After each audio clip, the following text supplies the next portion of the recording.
오늘 강의 내용은 AI에 관한 것입니다. 시니어 왕초보님께는 매우 어려운 내용일 수 있습니다. 하지만 꼭 필요한 지식이라서 몇 번에 나눠 최대한 쉽게 설명하고자 하니 양해 부탁드립니다. 감사합니다.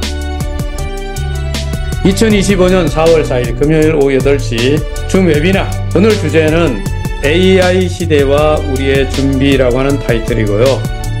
자, 이 내용은 지난주에 제가 책을 하나 소개했는데 그 책을 근거로 이야기 드리는 겁니다. 강의에 관한 질문, 또 의견 있으시면요, 영상 밑에 댓글로 달아주시거나 텔레그램으로 해주시고요. 만약에 이런 강의에 대한 좋은 소스나 정보, 아이디어를 갖고 계신데 제공해 주시는 분은 제가 작은 선물을 드리겠습니다. 이미 공지됐던 내용인데 중에서 한 번 더 여러분에게 설명드릴게요. 메타이스 토큰을 두 개 거래소에도 상장하죠. 두 개 거래소가 상장 끝나고 나면 어디로 갈 것 같아요? 바이낸스. 왜 제가 지난번 강의할 때 S 토큰을 모으세요 라고 얘기하는지, 그리고 저희 멤버들에게는, 시니어 분들에게 5만원도 사게 하고 10만원도 사게 하고 용돈 생기면 메타 S 토큰을 담으라고 합니다. 그리고 이렇게 제가 제안해 드렸어요. 상당 기간 동안 갖고 계세요. 이게 올라가니 떨어지니 이런 생각하지 말고 그냥 무조건 보유하세요 라고 말한 데는 분명히 이유가 있습니다. 언젠가 여러분들이 그래서 저거 사놓으라고 했구나 하는 걸 분명히 알게 되는 날이 곧 옵니다. 그냥 사놓으셔요. 나중에 강의 끝날 때쯤 이 얘기할 시간이 없을 수도 있어요. 제 양이 많아가지고. 오늘은 일부 강의를 해야 되기 때문에. 자, 메타베스티스트가 당신의 미래입니다. 여기에는 여러분 재원이 되는 게 4개나 있죠. 메타 S, 메타 F, 메타 캐시, 그리고 메타 H, NFT 말 있잖아요. 여기에 대해서 상세한 것은 이미 제가 여러 번에 걸쳐서 이전 강의에서 했고, 강의된 내용들은 녹화해서 유튜브 채널에 올려놨습니다. 참고하셔도 되고요. 다른 강사님들, 훌륭한 강사님들이 전문적으로 이 내용을 자주 강의하기 때문에 저는 더 다루지는 않겠습니다. 플랫폼에 대한 정리해 드리고 싶은 거가요. 토큰 경제, 토큰 이코노미는 이렇게 생각합니다. 저는 장기 플랜, 중장기 플랜으로 이해해야 된다고 생각해요. 메타이프는 장기적으로 생각하셔야 됩니다. 적어도 올해, 내년까지는 생각을 해야 돼요. 7억 개 중에 6억 개가 여러분 지갑에 들어가 있기 때문에 회사 입장에서는 어느 정도 회수될 때까지 절대로 가격이 올라가지 않을 수 있다는 거 알고 계셔야 됩니다. 이건 개인 의견입니다. 지금 F 토큰은 무시해. 어디에 주목해야 되냐면 S 토큰과 메타 H, 즉 NFT 말에 주목할 필요가 있다고 생각합니다. S 토큰은 개인적으로 여러분들이 주목했으면 합니다. 지금이 언제라고 생각하냐면 저는 매수 타이밍이라고 보는 겁니다. 가장 저가예요. 앞으로 오를 이유가 있고요. H, 즉 NFT 말은 이미 플랜을 계속 이전 강의에서 설명드렸지만 이제 20만 마리로 줄어드는 국면에 들어와 있죠. 회사가 인수하는 모든 말들은 전부 버닝하죠. 마리수가 줄어들잖아요. 100만 마리에서 점점 줄어들기 시작하고 있습니다.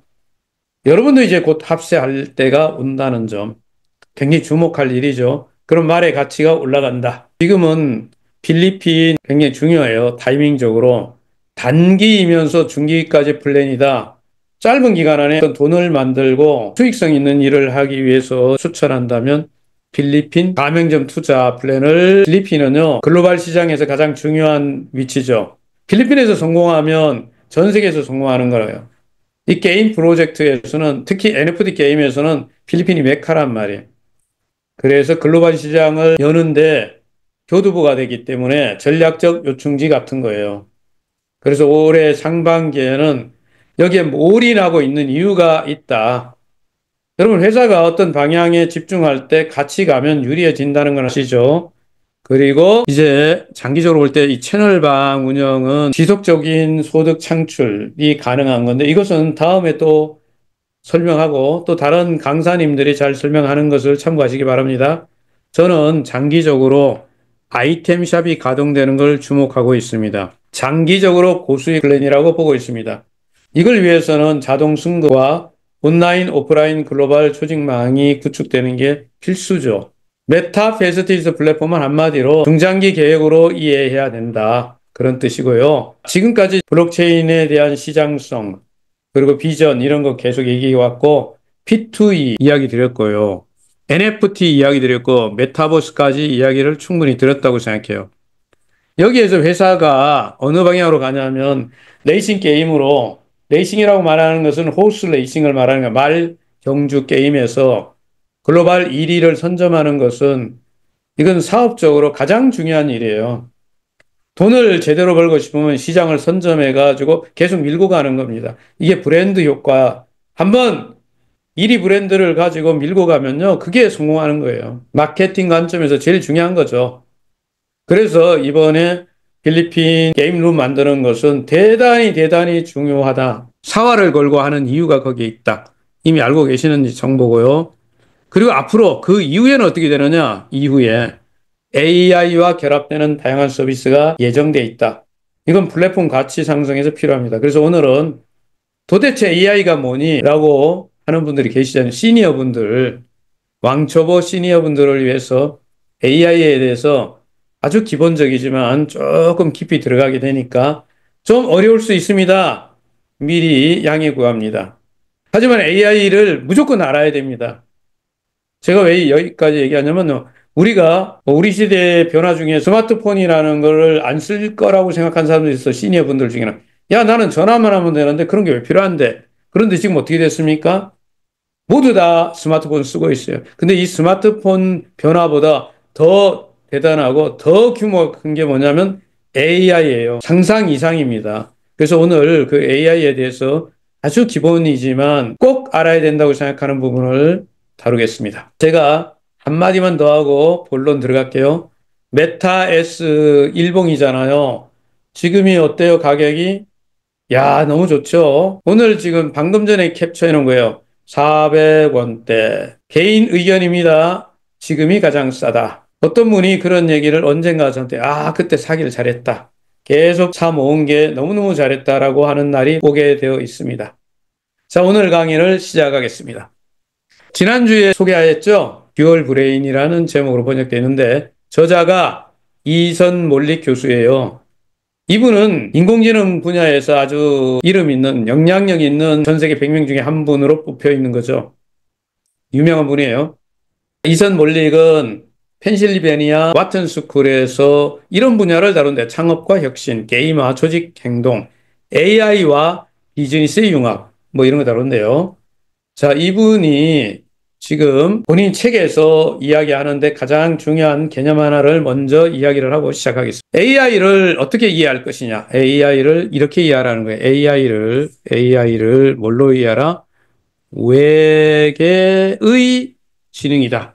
저는 이 책을 일주일 동안 여러 번 읽게 됐는데 관련된 자료도 좀 조사하면서 처음에는 why 이랬죠. 왜 외계의 지능이라고 했지? 몰릭 교수는 AI를 인간과는 다른 방식으로 작동하는 외계의 지능에 비유했는데 짧은 시간이지만 강의 끝내고 나면 이해 잘 안 되면 나중에 영상 올려놓을 테니까 그거 보시고요.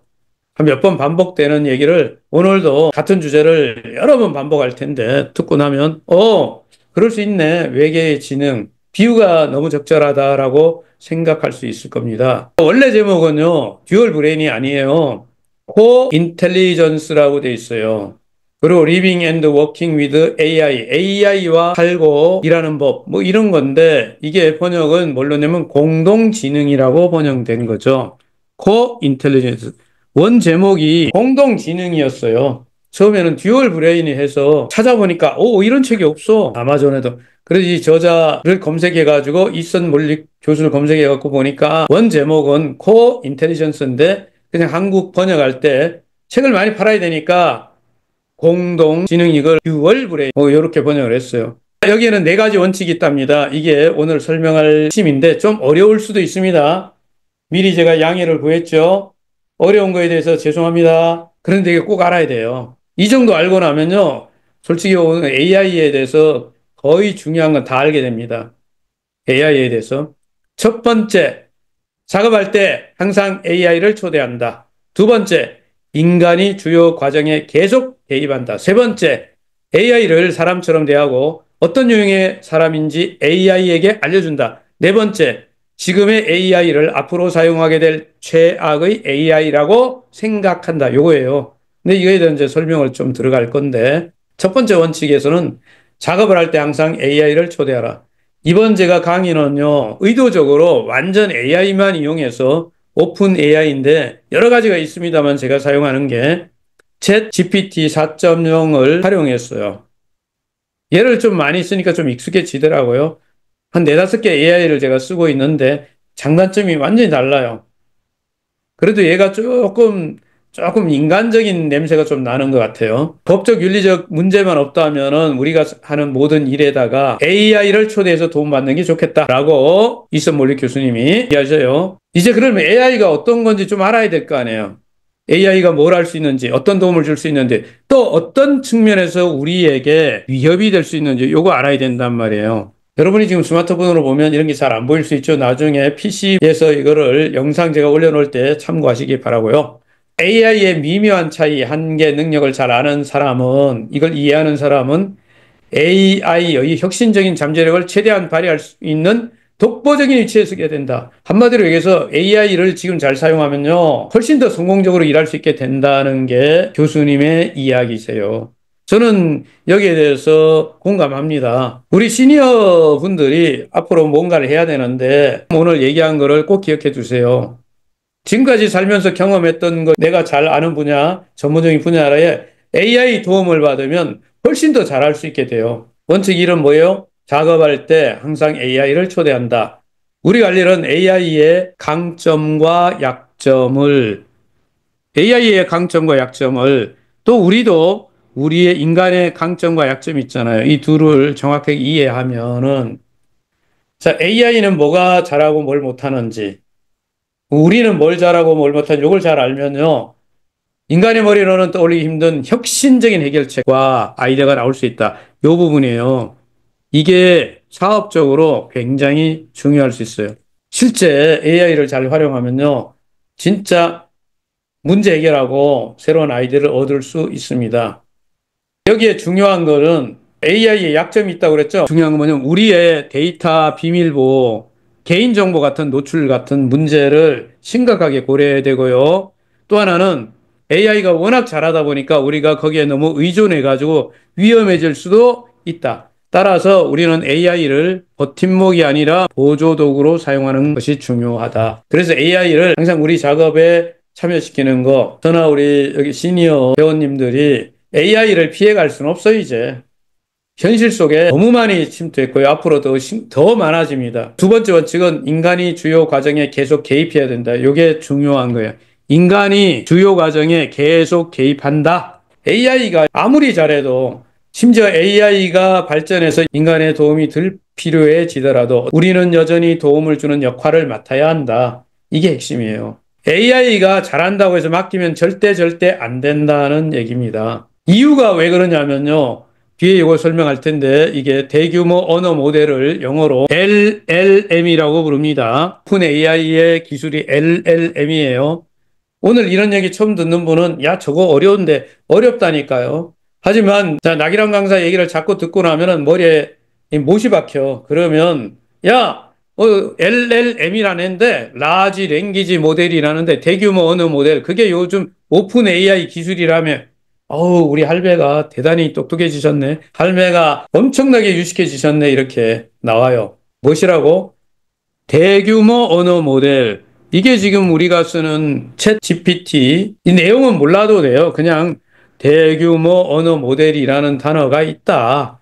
LLM이라고 부른다. LLM이라고 한다. 무엇이라고? 대규모 언어 모델. 이 뜻은 모르셔도 돼요. 왜냐하면 다음 주에 이것도 공부해요. 제가 중요하다고 생각하냐면 앞으로 살아가는데 AI를 피할 수는 없어요. 그렇다면 미리 공부해 두는 게 좋습니다. AI 덕분에 훨씬 좋아질 수 있기 때문에. 그런데 말입니다. 이 대규모 언어 모델 LLM은 문제가 있어요. 거짓 정보를 제공하거나 없는 이야기를 꾸며낸다는 사실입니다. 얘 완전히 거시기예요.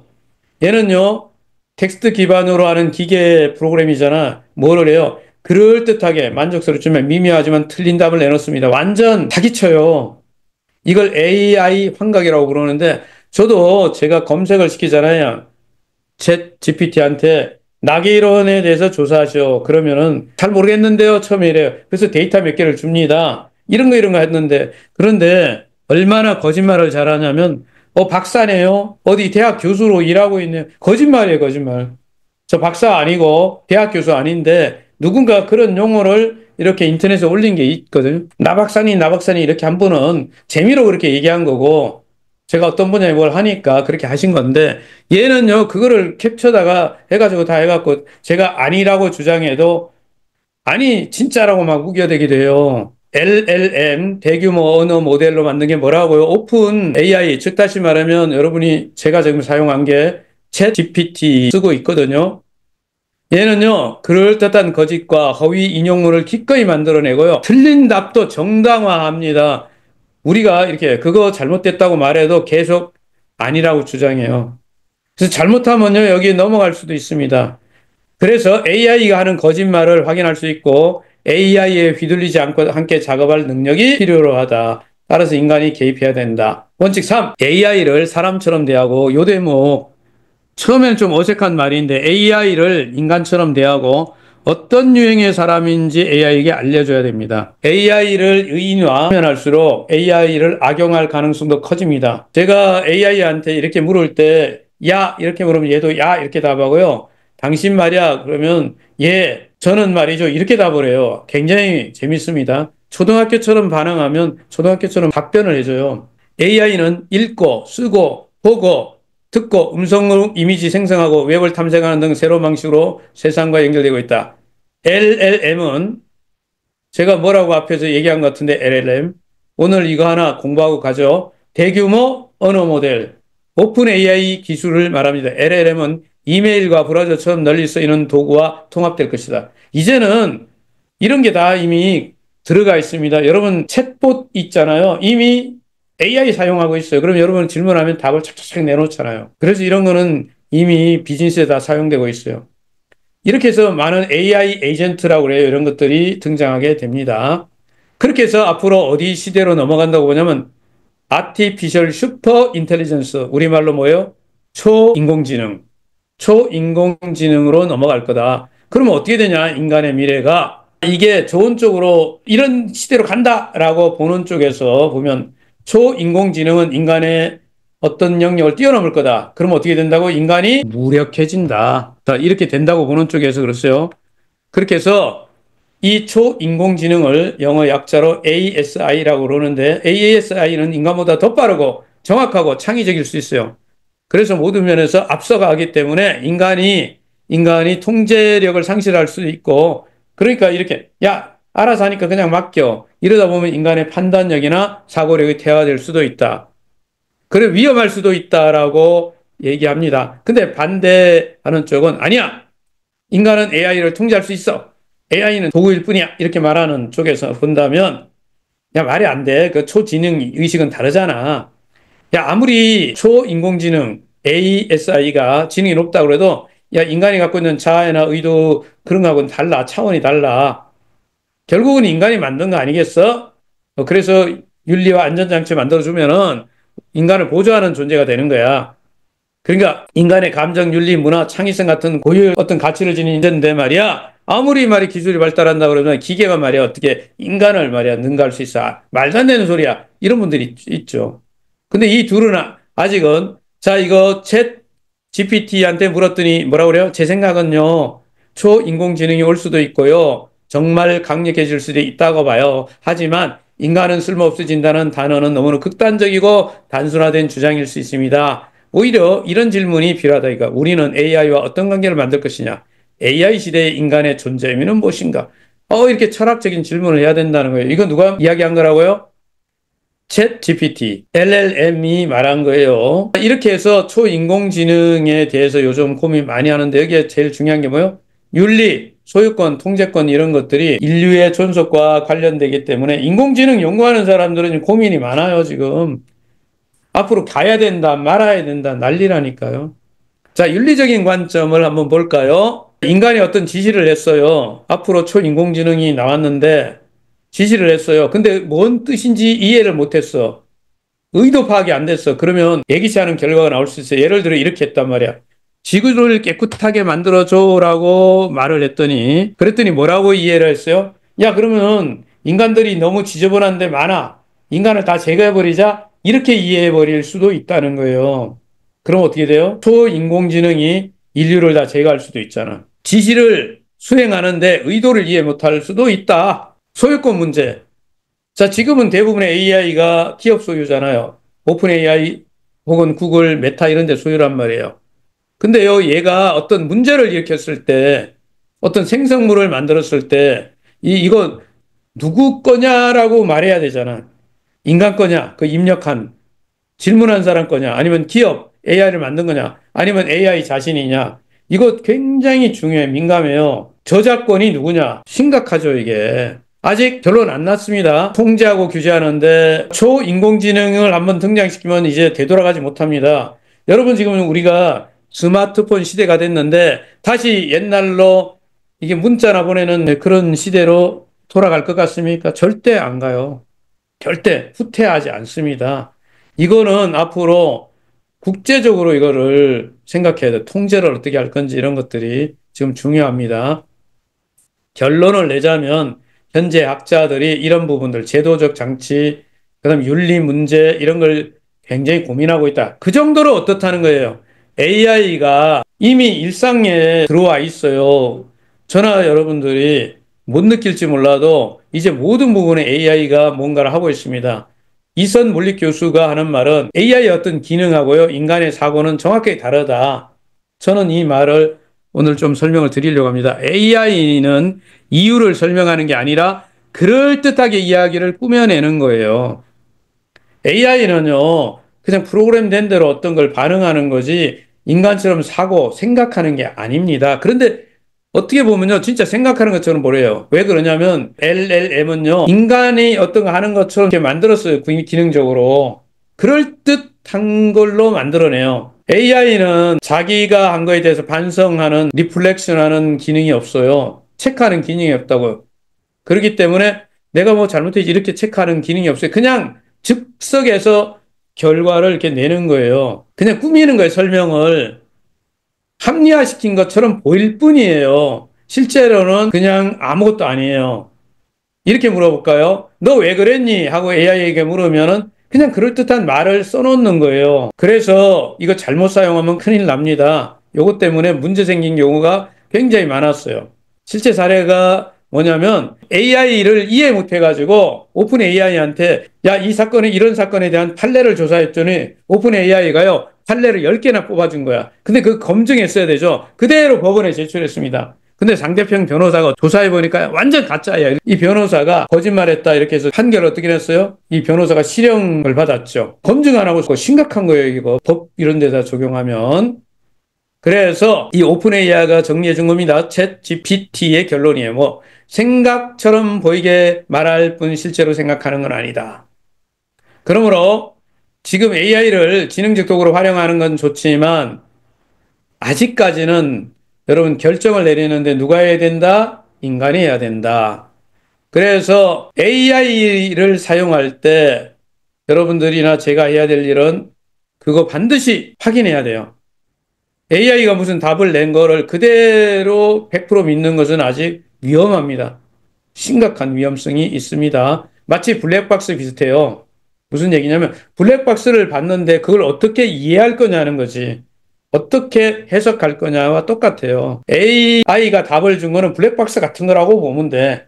그러면 우리는 어떻게 해야 된다? 이게 진짜냐, 가짜냐, 맞는 거냐, 이거는 누가 해야 돼요? 인간이 해야 될 일입니다. 그래서 AI의 자율성과 인간의 책임에 관해서 얘기하면 어떤 판단을 AI에게 위임하는 것, 책임 누가 져야 돼요? 이 문제가 전 세계에 심각해요. 첫째, 실수나 피해가 생겼을 때 책임을 누가 질 거냐? AI가 책임질 수 있느냐? 개발자냐? 그러면 사용자냐? 이거 지금 굉장히 중요하죠. 최근에 등장한 개념은 뭐냐면 중요한 결정에는 반드시 인간이 개입해야만 된다. 그래서 어떤 법적 윤리적 기준을 세워줘야 된다 이런 게 나오고 있습니다. 이에 대한 AI 견해는 이렇게 AI가 인간처럼 말한다고 해서 인간처럼 생각하거나 책임질 수 있는 존재는 아닙니다. 따라서 AI가 결과를 그럴듯하게 이렇게 표현해 주더라도 그 근거를 이해하고 판단하는 것은 인간이 해야 될 일이다. 요거예요. 몰릭 교수는 이 책 듀얼 브레인이라고 번역된 책에서 이렇게 말합니다. 요게 핵심이에요. 이것이 1, 2, 3으로 되어 있는데 제가 하나씩 읽어드릴게요. 시니어 분들이 제 강의를 들으시면서 야 어렵지 않을까? 맞아 어려워요. 하지만 AI를 이해하는 것은 정말 중요합니다. 앞으로 살아가는데. 그래서 이 내용을 제가 몇 번 반복해 드리겠습니다. 첫 번째, 1번 AI는 인간적인 작업에 매우 능하다. 예를 들면 글쓰기, 요약, 설득, 대화, 코드 작성 이거는 정말 잘해요. 사람보다 더 잘해요. 두 번째, 그렇지만 반면 전통적인 기계가 잘하는 일에는 약하다. 반복적인 계산, 정밀한 수치, 연산, 복잡한 논리, 퍼즐 이거 실수하거나 헷갈립니다. 이런 거 AI에게 맡겼다면 큰일 나요. 세 번째, AI는 인간처럼 실수도 하고 거짓말도 하는 정도가 아니라 무지 잘하고 그럴듯하게 틀린 답을 냅니다. 이게 이해해야 돼요. 거짓말 무지 잘한다. 틀린 답을 진짜 같이 막 이렇게 주장한다. 이 세 가지가 지금의 현재 우리 오픈 AI를 가장 잘 설명한 것이다. 지금 우리 오픈 AI는 요 세 가지 상황에 있어요. 다시 정리해 드릴게요. 첫째, 인간적인 작업을 무지 잘한다. 두 번째, 컴퓨터가 해야 되는 거 연산 처리하고 이런 거는 엄청 잘못한다. 헷갈린다. 그러면 결론이 뭐다? 지금의 챗 GPT 같은 대규모 언어 모델 LLM은 인간처럼 실수도 하고 거짓말도 하고 그럴듯하게 답을 낸다. 이거예요. 이걸 이해해야 돼요. 이걸. 정말 중요한 얘기예요. 그래서 이렇게 된 이유는 개발할 때 그렇게 개발돼서 그런 거예요. AI는요. 통계적 언어 예측 모델로 개발된 거예요. 어떤 걸 판단하기 위해서 개발된 게 아닙니다. 예를 들어 앞에 이런 문장이 왔으면 다음에 이런 문장이 올 확률이 없다. 이런 것을 가지고 이렇게 어떤 거 프로그램을 만든 거예요. 딥러닝 모델은 논리보다는 패턴에 강하다. 이 논리적인 거 이런 거 못해요. 단지 감정이 있는 것처럼 보이게 글을 쓰고 논리가 있는 것처럼 지어내는 능력이 탁월해서 소설 같은 거 잘 써요. 그럴듯하게. 책 써달라 그러면 기가 막히게 써요. 막 지어내는 거 무지 잘하거든. 그러나 여러분 정확하게 뭔 계산해야 되는 걸 여기에 맡겼다면 큰일 납니다. 그래서 이런 거예요. 블로그 글쓰기 엄청 잘해요. 인간의 언어 흐름과 스타일을 잘 모방하기 때문에 이메일 요약하라 그러면 무지 잘해요. 그거 아주 잘합니다. 그런데 수학적인 계산하라 그러면 오류가 일어납니다. 복잡한 표 계산 실수합니다. 감정 표현하는 대화 이거 하면 너무너무 잘해요. 약간 그래갖고 실수할 수가 있는 게 이거 인간처럼 생각하는 거 아니냐라고 착각하는데 아닙니다. 전혀 아니에요. 그렇다면 이제 우리는 AI를 어디에 써야 될지 전략적으로 판단해야 합니다. 제가 좋아하는 부분이 이거예요. 인간 같은 창의적 감성적인 직업에 AI가 잘 맞고 제가 오랫동안 사람들 트레이닝하는 일을 해왔는데요. 거기에 약간의 이런 게 필요하더라고. 그래서 단순 반복이나 수치 정확성 이런 거 할 때는 AI한테 물으면 안 됩니다. 큰일 나요. 검증 반드시 해야 됩니다. AI는 실수할 가능성이 늘 있다는 걸 염두에 두고 해야 된다. AI는 거짓말하고 틀린 정보도 그럴듯하게 포장합니다. 따라서 AI가 준 거를 그대로 받아들여서 여러분들이 만약에 이런 분야에 일을 한다. 법률, 의학, 금융 분야에 이걸 썼다면 치명적인 문제가 될 수 있습니다. 그러나 소설책을 쓰는 거에는 아주 좋을 수 있어요. 블로그에 글 쓰고 뭐 이런 거 하는 데는 아주 좋아요. AI는 인간을 대체하는 것이 아니라 보완하는 도구다. 인간을 대체하는 것이 아니라 보완하는 도구다. 주목해야 되는 말입니다. 그래서 우리가 해야 될 반복적이고 지루한 작업은 인간의 시간을 절약해 줄 수도 있고요. 하지만 최종 판단과 감수는 여전히 인간이 해야 됩니다. 이게 지금의 AI에 대한 정확한 이해예요. 챗 GPT가 이렇게 말해줘요. 제 의견을 정리해 드리겠습니다. 몰릭 교수의 이 문장은 AI의 강점과 약점을 아주 정밀하게 짚은 말이에요. 우리는 AI를 무오류 계산기처럼 대하면 안 되고요. 엄청 똑똑한 인턴 정도로 생각하는 게 현실적입니다. 아, 이거 멋있는 표현을 썼어. 엄청 똑똑한 인턴이다. AI는 뭐라고 생각하면 된다는 거예요? 엄청 똑똑한 인턴이라서 열심히 일하고 똑똑하고 성실하지만 엄청 똑똑한 인턴인데 아직 전체를 모르니까 어때요? 가끔 햇소리 한단 말이에요. 그러니까 인턴이 막 이렇게 해놓은 걸 어떻게 해야 돼요? 반드시 전문가가 검토하고 판단을 해야 돼요. 엄청 똑똑한 인턴인데 다 모른다니까요. 그래서 저는 이 표현이 진짜 마음에 들어요. 제가 어떤 걸 할 때 엄청 똑똑한 인턴에게 맡겼는데 실수하잖아, 걔가. 그러면 큰일 나잖아. 그래서 반드시 한 번쯤 점검을 해야 된다. 이거를 그러면 어떻게 활용하는데 좋으냐? 이제 활용하는 방법에 대한 정리해 드릴게요. 콘텐츠 제작하는 사람 기가 막히게 좋아요. 콘텐츠 제작하는 사람 아주 좋아요. 블로그라든가 뭐 SNS 캡션, 광고, 뉴스레터 아주 좋아요. 제가 지금 하는 일들이 이쪽인데요. 너무너무 좋아요. 고객에게 구매 이력이나 행동 데이터 분석하고 타겟팅 만드는 거 이런 거 하는 거 잘해요. 챗봇 상담 아주 잘해요. Q&A, 제품 설명, 예약 이런 거 누구한테 맡기면 돼요? AI한테 맡기면 됩니다. 그리고 뭐 자동 이미지 생성하고 테스트하고 이런 거 만드는 거 누가 해요? AI가 합니다. 검색 키워드 맞춰 블로그 콘텐츠 제목 생성하고 이런 거 누가 해요? AI가 엄청 잘해요. 말 이렇게 꾸미는 걸 너무 잘하니까. 이런 데 쓰면 돼요. 하지만 어째야 된다고요? 그럴듯하지만 편집을 마지막에 누가 하라고요?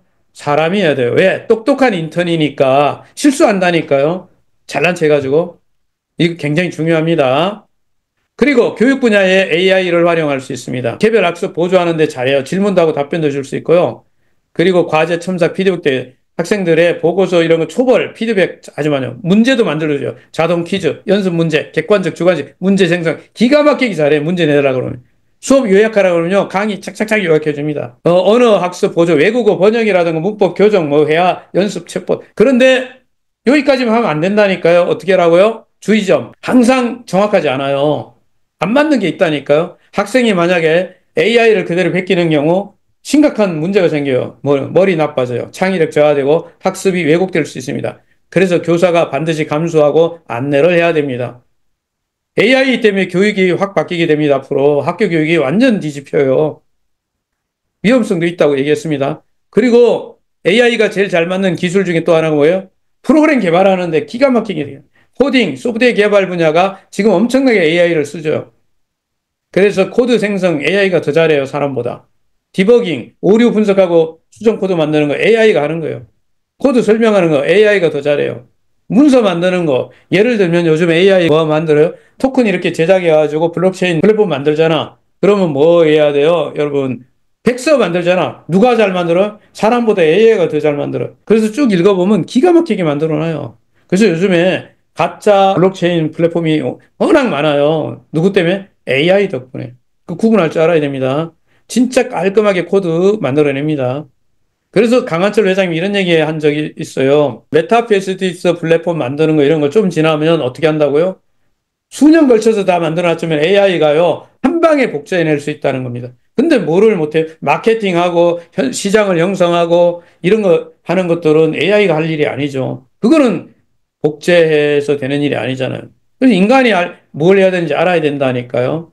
주의할 점은 AI가 만든 코드에는 항상 안전하거나 최적화된 게 아닙니다. 보안 취약점이나 라이센스 위반을 써요. 왜? AI는요, 도덕적이지 않아서 남의 거 다 뺏겨다가 그대로 카피해서 만들 수 있습니다.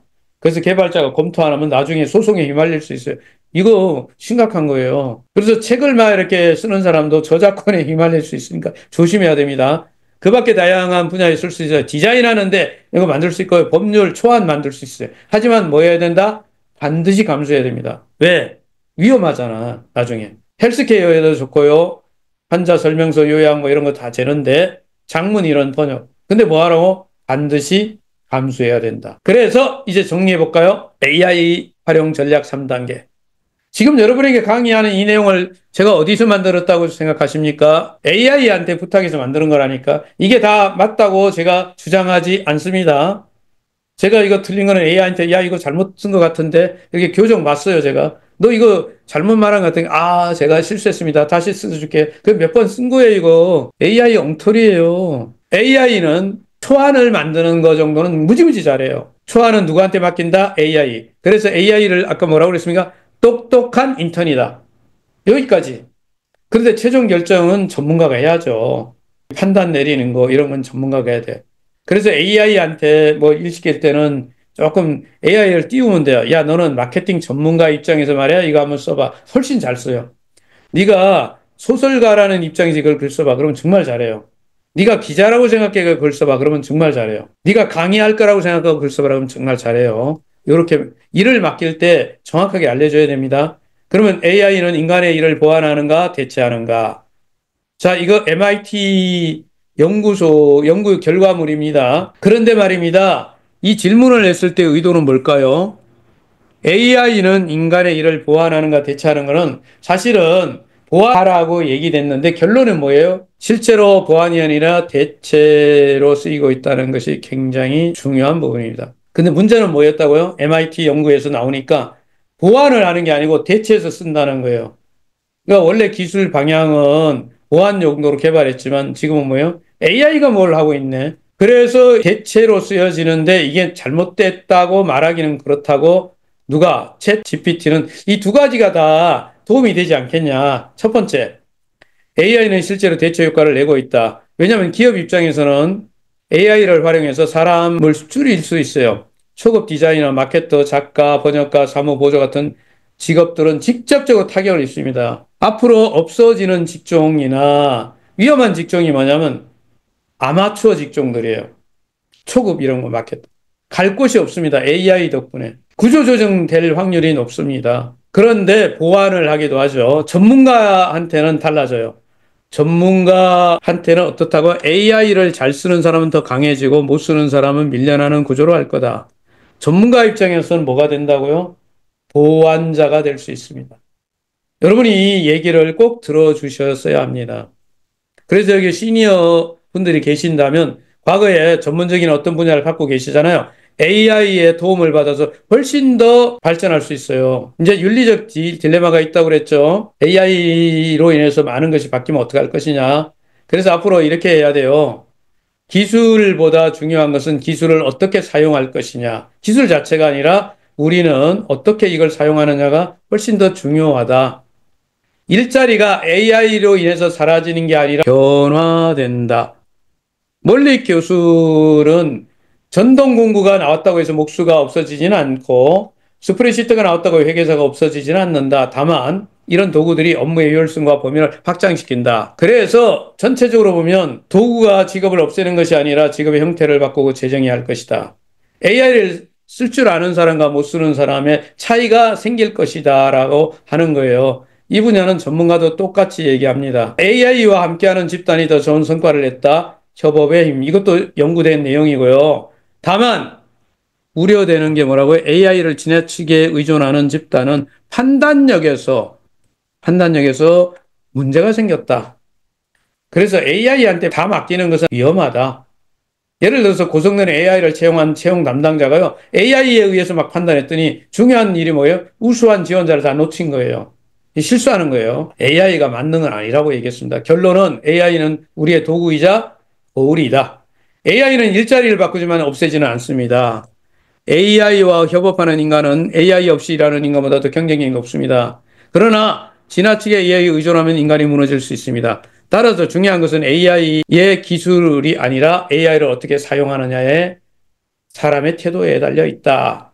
자, 그러면 이제 정리에 들어갑니다. 책 한 권을 제가 한 10번 읽고 전체적으로 정리해갖고 AI를 통해 정리한 거예요. 이걸 위해서 일주일이라는 시간을 썼는데 여러분들이 뭐 도움이 안 됐다고 생각할 수도 있겠지만 저는 이 이야기를 근거로 AI에 관심을 가졌다면 100% 도움된다고 생각합니다. AI는 경쟁의 장을 평준화시킵니다. 그래서 누구나 전문가처럼 글 쓰고 설계하고 요약할 수 있어요. 이런 거 잘해요. 그래서 AI를 잘 쓰는 사람은 성과를 더 낼 수 있다. 하지만 전문성이 사라지는 게 아니고 오히려 더 강화될 거다.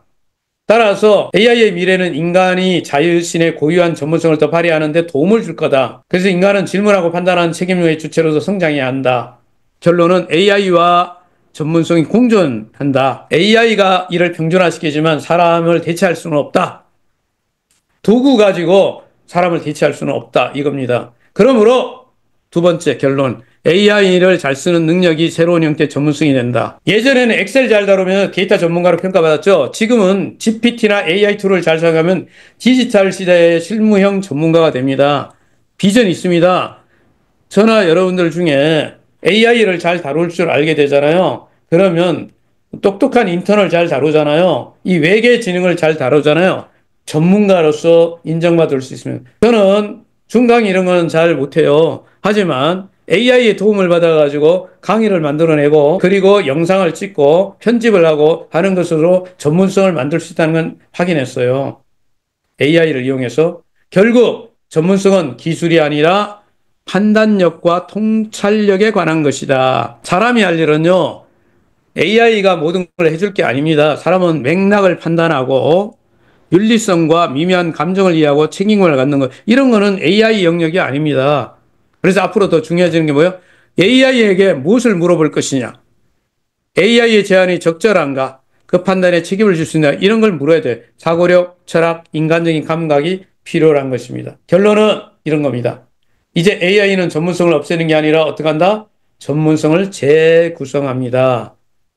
따라서 몰릭 교수가 주장하는 바는 AI와 함께 일하는 능력 자체가 전문성이자 경쟁력이 되는 시대에 우리가 살고 있다 이거예요. 만약 오늘 여러분들이 AI가 뭔지 몰라도 전문성을 더 강화시켜서 그게 경쟁력을 더 강화시켜 준다는 것을 AI를 이해하는 데 굉장히 중요한 키워드가 될 수 있어요.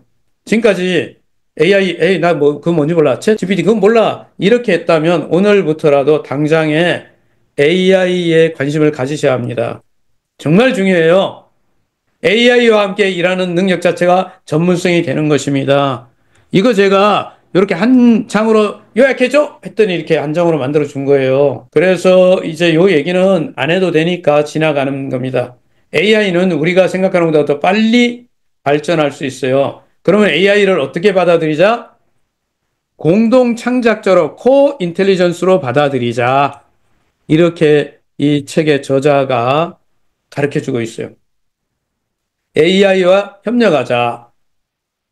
그래서 제가 이걸 물었거든요. 자, 몰릭 교수의 주장에 대해서 너는 어떻게 생각하냐? 그랬더니 이분이 이렇게 합니다. 이분이 아니죠. 챗 GPT가 이래서 저는요, 몰릭 교수 결론이 매우 균형 잡혀 있다고 생각해요.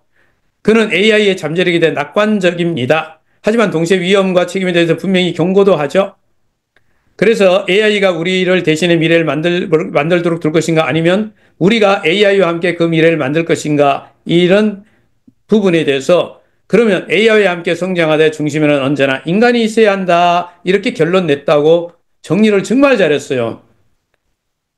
진짜 이런 거 잘 만든다니까요. 누가? 오픈 AI가. 몰릭 교수의 결론은 AI의 미래를 예언한 것이 아니라 우리가 그 미래를 함께 창조하자는 초대입니다. 야, 문장을 이렇게 만들어 주더라고요. 그래서 이런 내용들은 제가 오늘 다 얘기 안 하고 이대로 올려드리고 나중에 다음에 한 번 더 공부하려고 AI는 교사를 대체하지 않아요. 교사의 역할을 더 중요하게 만들어줍니다. 교육에서 사용할 때요. AI를 쓰면 비즈니스 할 때, 경영할 때 AI를 쓰면 전략적 인재로 활용을 똑똑한 인턴을 둔 거예요. 똑똑한 인턴. AI를 가장 잘 다루는 팀이 강한 팀이 된다. 개인적인 얘기입니다만 저는 우리 시니어분들, 저희 지사에 있는 시니어분들을 전부 다 AI로 무장시키려고 결정을 내렸거든요. 오픈 AI 쓰게 만들고 있어요.